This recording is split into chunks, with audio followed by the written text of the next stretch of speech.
flagged as security risks and placed on a no-fly list. More families are coming forward saying their children have been tagged. And this comes after coverage of a 6-year-old Markham boy who was placed on the list. CTV's Colin DeMello is following this for us. And Colin, some of these kids are as young as 2 years of age. And in fact, Ken, some of them were infants in their parents' arms when they were flying. They share their names with someone in the world who has been deemed a flight risk, which means every single time they fly, they have to go through an additional check. Their parents say these are young boys who are more concerned with their toys than terrorism. 3 unrelated Canadian families, 3 entirely similar experiences. We went on a trip to Disney. My wife tried to check in online and it says you're unable to check in online, so there was no reason. The WestJet clerk at the counter told us that his name matched a name on the no-fly list. These 3 boys, all under the age of 2, have repeatedly been stopped at Canadian airports. Their families say they are on the no-fly list.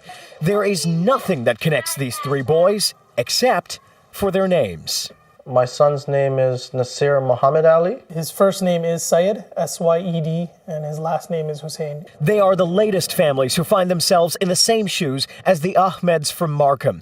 Their story gained national exposure after their 6-year-old son made the list. Let's count the kids. 1, 2, 3. Now, more are coming forward. He's clearly not a terrorist, is not capable of committing terrorist acts, so there should be no reason why he's on that list. But the parents of Syed Hussein believe it's nothing more than racial profiling. This clearly didn't feel random based on our names. And those who tried to correct the record were told this. As long as we're just delayed because of this and he's not actually denied boarding, they can't help us. It is a cause for concern, according to Canada's Public Safety Minister, and the no-fly list is being reviewed. But until that review is undertaken, these parents are asking the most pertinent question. Is there a way to get your name off of the list? Ensuring that they and their children can fly in peace. CTV News has learned of 2 more GTA families who didn't want to go public. Their children have similar names. Most fear that the increased scrutiny and what it'll do in the future, especially if their children ever plan to fly to the United States. Reporting live, I'm Colin DeMello. Michelle, back to you. Thank you.